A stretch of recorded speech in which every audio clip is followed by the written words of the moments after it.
Welcome back, everyone, to Blind Boys Politics. Nicholas Rod here. I'm back. Chris Baker's here as always. And you got some weather for us, don't you, Chris? Yes, I do. As always, in Los Angeles, California, it's sunny 74 with a nice sunny weekend. Houston, Texas, it's raining and 74 with a rainy weekend, but at least the temperatures are back up there. Chicago, oh, nice. It's partly cloudy 41 with a partly cloudy weekend. New York City, it's sunny 43, rain and snow this weekend. Oh, what a lovely forecast for us over here. I don't want to talk about it. I'm in Hawaii still. Yeah, you're basking in the Hawaii sun. Under the UV lights of the basement. With the picture of Hawaii on your wall. I got one in my office basement and one in my upstairs office. I still love that. I even opened up the window to get the nice breezy noise going through in the office. The nice 20-degree breeze. Yeah, I had to put on a jacket, but the cat loved sitting in the window, so I guess it was worth it. I guess it's who you ask if it's worth it. Yeah. But, you know. Yeah, you got to put on 20 layers. Cat just chilling there. I guess the cat wins.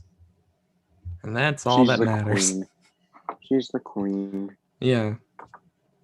Well, we've already discussed that Nicholas. Thank you. It's good to be back. How did it feel recording on your own?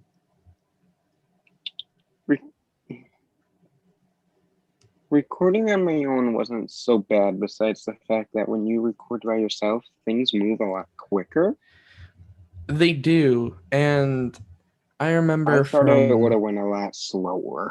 So I cut the show in half. And then when I was all done, it was a 15-minute episode. I remember back in the summer when I had to do the 2 recordings by myself, it felt so weird. Like it feels strange recording by yourself because you just feel like you're rambling forever. Especially in the intro. Yeah. Oh, the intro's the hardest. I don't know. I think I did a good job acting like you. Spot on.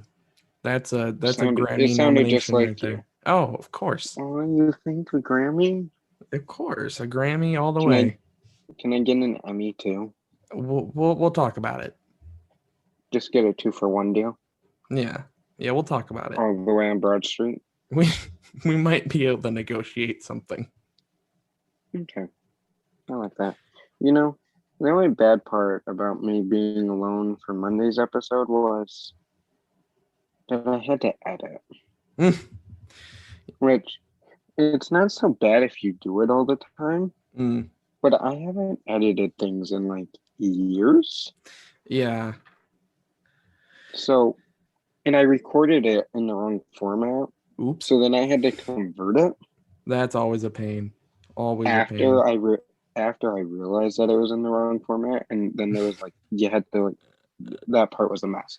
But some of my old editing tricks came back to me.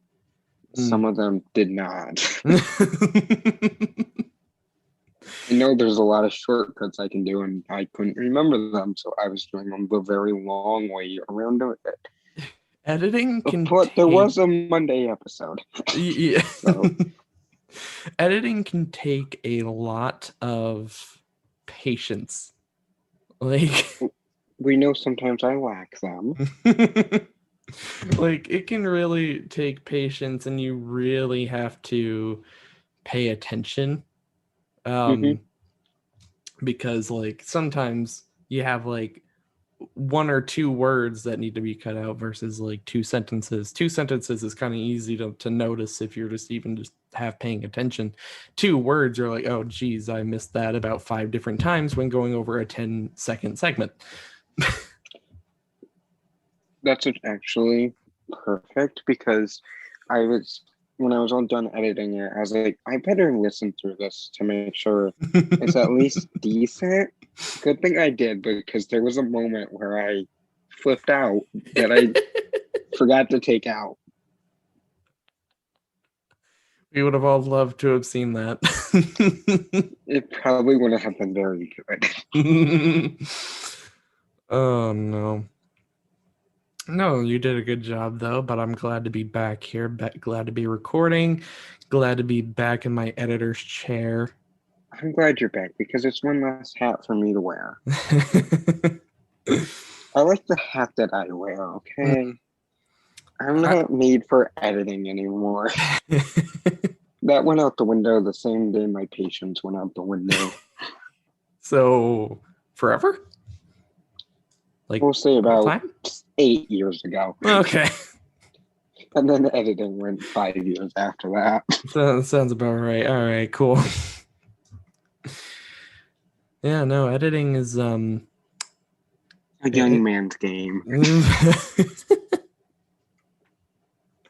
I'm just glad to have my place back in that seat, and glad to be back here. And we have a I bunch just of have news. one minor thought before we move into it. Yeah. I'm glad that you have your editing seat back. Yeah. But I'm also glad you have your seat back of dealing with all the technical difficulties, because there's a lot of technical difficulties in my life. That right there is a whole mood. Tech support is back. Yeah, I really. It was a long weekend without it, I'm telling you. Nick, how do I turn on my phone? Nick, we're having some issues with the podcast. Nick. Crazy now thing. I can just text you and say, Nick, fix this. And crazy thing is, the one weekend I'm gone, there actually are crazy technical difficulties going on. I thought it was me at first. I honestly thought it was me at first. Because it happened That's great. Oh, love that though.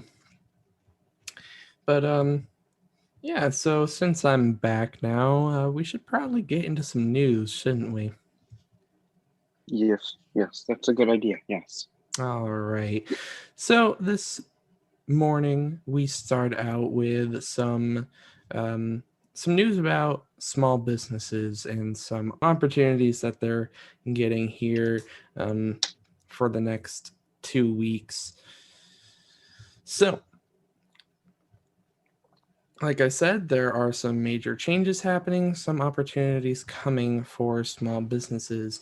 President Biden has announced these changes. He announced them on Monday evening. Some of these changes include only businesses and nonprofits with 20 employees or less will be allowed to apply for PPP loans between now and March 10th. This actually started 2 days ago on Wednesday. Then there'll be a reevaluation of the funding program for sole proprietors, independent contractors, and self-employed individuals. They will allow non-citizens who are not here legally, they will be allowed to apply for the PPP loan using the ITIN number. And small business owners will not be restricted from PPP loans if they have student loan defaults or non-fraud related criminal records.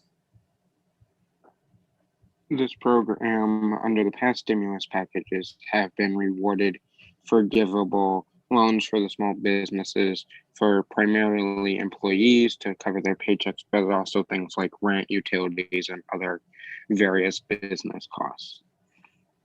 Me and Nick have talked about this several times in the past about how the program had been widely criticized, giving huge loans to companies that either have a good banking relationship or business that technically qualifies as a small business under the law, but does not really represent the spirit of a small business.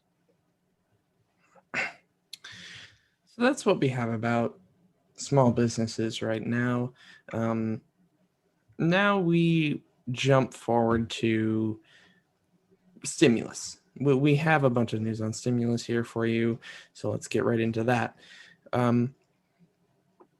So the House committees have now passed the $1.9 trillion relief package as required under the budget reconciliation, but this is not over. Next, the Rules House Committee will take a look at the whole bill and make sure it all checks out, make sure everything is supposed to be the way it's supposed to be. And if it clears, then the entire House will vote on it this Friday, today, day of release. House Republicans in the leadership have spoken out against the bill, saying it is costly and not all the items are needed, and has encouraged all House Republicans to vote against it. If this is, if, because don't know for sure yet, if Democrats that have a slight majority in the House stick together and pass it through the House, then the bill will go to the Senate, where there is a whole bunch of new hurdles to get through. Right, and speaking on hurdles and issues, the next issue to talk about here is the $15 national minimum wage. So as of right now, it's not even known if it's going to stay in the bill. It could be left out. If it does make it through the reconciliation, 2 Democrats have already said that they're not going to support it, that they're not in favor of it. So then, after all that, it would have to pass in the Senate. And for it to pass in the Senate, every single Democrat would have to vote yes. Every single one. And right now, there are too many what ifs to kind of isolate here and put together for it to pass, and what it'll look like if it does indeed pass. If it does pass out of the Senate and is slightly different from what the bill initially was coming from the House, then the bill will have to go back to the House for yet another vote, which would mean that it would take more time. Now, looking specifically at the House vote on Friday, oppositions of this bill have already started speaking out against this bill Wednesday. The House Majority Leader, Steny Hoyer, made the announcement while pushing the necessity of its huge bill. Republicans, meanwhile, are pretty united in the fact that they are against this bill. In fact, House Republicans leaders say this bill is too broad and it's way too expensive. And the Republicans beyond this are pretty upset with the Democrats for resorting to budget reconciliation when it comes to this bill.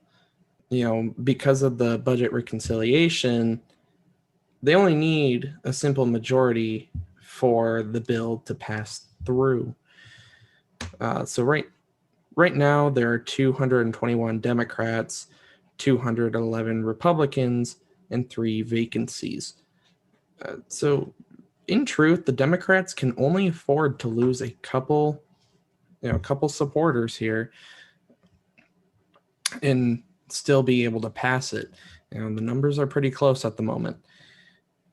It's pretty likely at this time that all or almost all of the Republicans are going to vote no on this bill.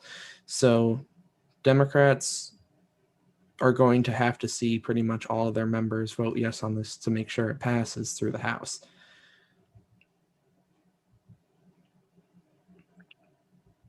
But if this bill does get passed through the House, then it needs to move to the Senate for another round of negotiations and vote next week. If you see, just throwing this out there, because if it does pass the House, it's going to be the hot topic this weekend. So if you see in the newspapers or news articles, wherever you get your news, House passes the stimulus, this does not mean you can expect the stimulus the next day. It still needs to pass through the Senate just like any other bill. So don't get too excited, because this could either be a very short process ahead or a very long process still ahead of us. Right, and good segue into what we have next here. You know, you talk about jumping a little too quick to conclusions. Um, we kind of look at some false news that has been creeping its way into the media lately about the stimulus. And the rumor that we're mainly talking about here is the fact that people have been saying lately, rumor on the street is that this stimulus package is taking longer to pass than the last one that we got. That's plainly false. No ifs, ands, or buts about that at this time. People have been saying, well, why didn't the checks come out as soon as President Biden took office? Why didn't we get them immediately? You should know by now, if you've been listening to us for a long time or if you follow politics in any fashion, that's not how things work. No one has power to that level. Not the president, no one in Congress. No one has that ability and that kind of power to just make the checks happen. So let's create a side-by-side analysis based on what the current stimulus is and the past stimulus. So the last stimulus, it took 8 months to pass. Legislation finally passed in December of 2020. And then the current stimulus package that's being worked on now, it's currently moving through the budget reconciliation, going to vote today. And it's really only been in Congress, only in the works for about 37 days. So, that's clearly a much faster pace for this stimulus to be moving through than the last one. 8 months, 37 days, little, Bit of a difference. yeah. And we realize everyone's struggling, everyone needs the money now. But just make sure to listen to the factual information. Make sure to do your own research if you're really stressed out about the whole thing. If you begin to buy into rumors like this that are saying, "Oh, this stimulus is taking so much longer to pass than the last one," you're just going to stress yourself out more, and that's the last thing that anyone needs right now. Looking at the last $600 check, if you haven't received that last stimulus package from the IRS, it isn't coming. I'm not saying you don't qualify. The IRS has announced, based on their current records, it has sent out all of its qualified stimulus payments at this time. So don't panic, don't freak out. The IRS says that they have issued 147 million payments in January. They issued 160 million during the first round of stimulus back in the spring of 2020. Yes, that is less. I do realize that. But according to the new stimulus law passed by Congress at the end of December, the IRS was not allowed to send stimulus checks out past January 15th. So the time frame to send them out and the time frame to fix any errors, mistakes was very much limited. Now, saying all that, if you did not receive either stimulus payment 1 or 2 or receive the incorrect amount and you do actually qualify, you can claim either or both stimulus payments on your 2020 taxes. This is using the recovery rebate credit. Now, if you don't normally have a tax obligation because of low income or no income status, and you didn't receive your stimulus, then you can file a simple tax return and claim the recovery rebate credit.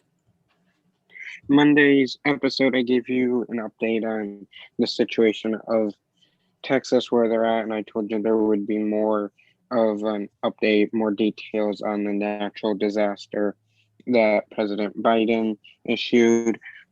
The So to look at that, the natural disaster, it's for qualifying all 254 counties in the state, and 108 of those counties have been approved for individual assistance, which allows people to get help if their homes have been destroyed from burst pipes. The Biden administration does say that they are closely monitoring the situation, and if more counties need to be added to that, they will do so. And five ERCOT executives for their power grid have resigned since the weather issues.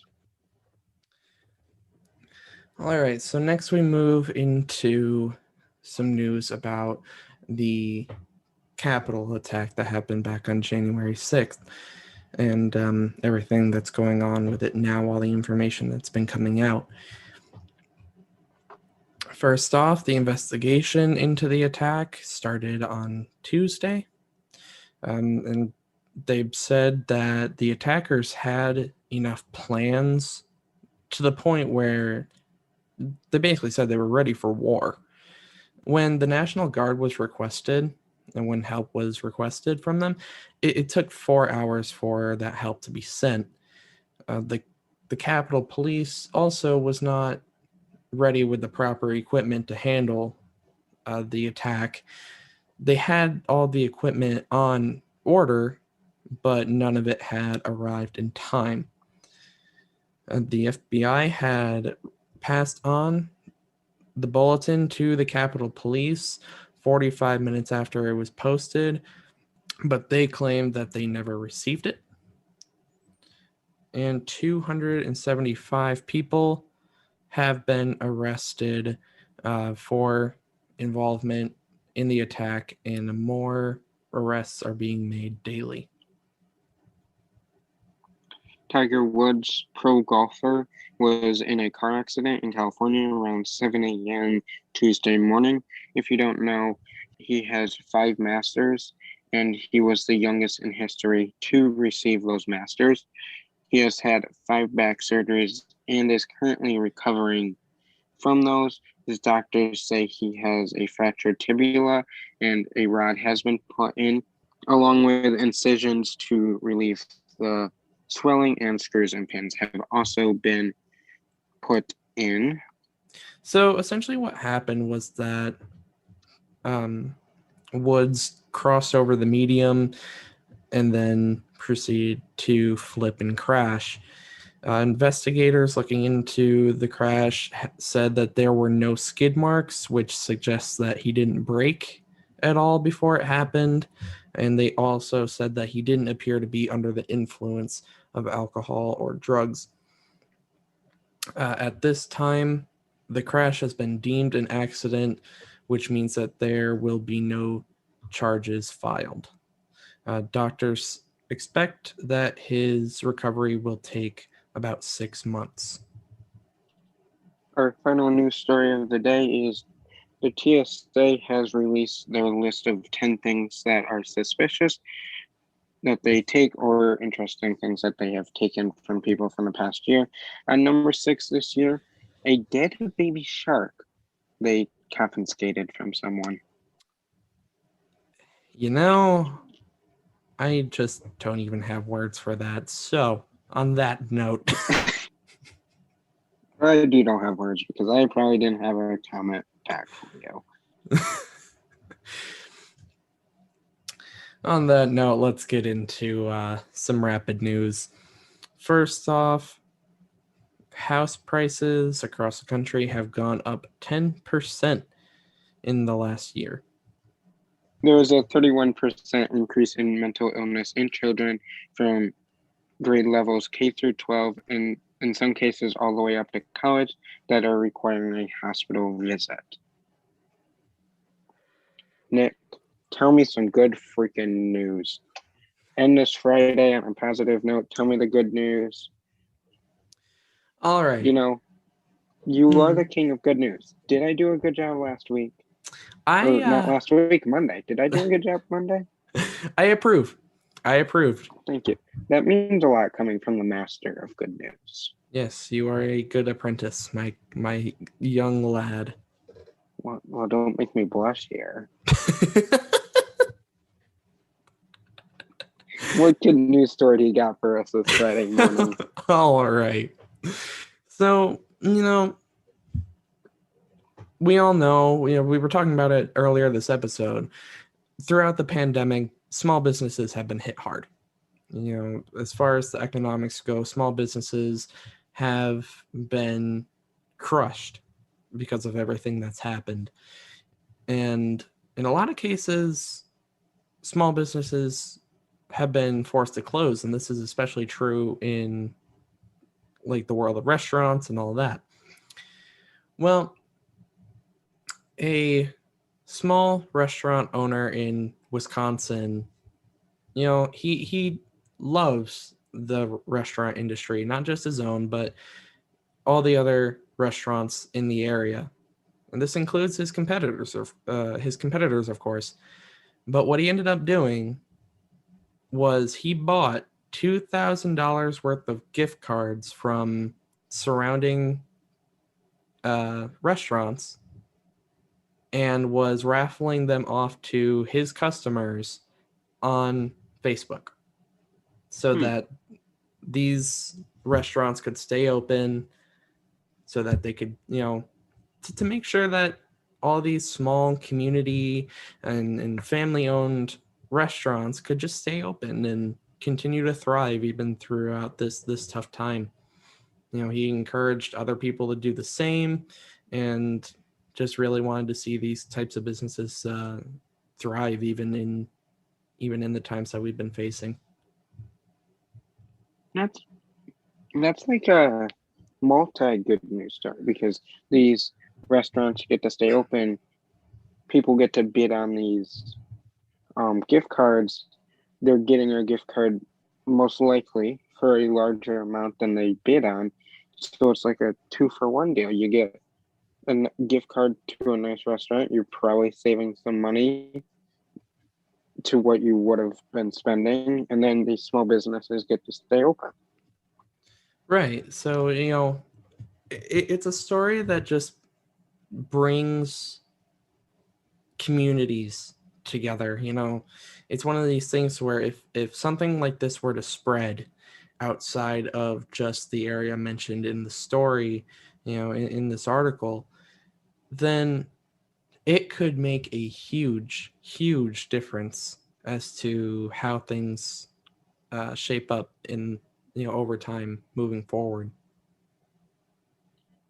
This is like a non-conventional way of giving back to the community, but I really like it, because it's not just like you're in the box idea. This is kind of the out of the box idea. Right, because when you think of keeping business going, especially as a business owner yourself, you don't think of supporting your competitors usually.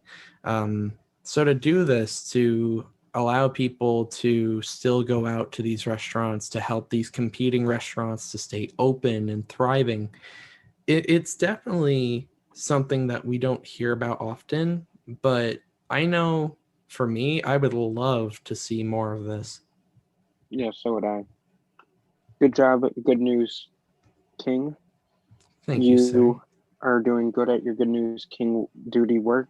Hopefully someday I'll be as good as you. That is the end of this Friday morning episode. Nick is back. Welcome back, Nick. We are all glad you're back, especially me and all the listeners. I no longer have to deal with my crappy editing skills that have acquired over the years. Make sure you follow us on all social medias. Links are down in the show notes. Make sure you follow us on Blind Boys Politics Twitter account for the 24/7 latest breaking news. Read our latest Medium article, and make sure you stop by our personal Twitter accounts. Of course, give us a follow and see what we're up to. But until Monday morning, see you later, guys. See ya. Have a good weekend.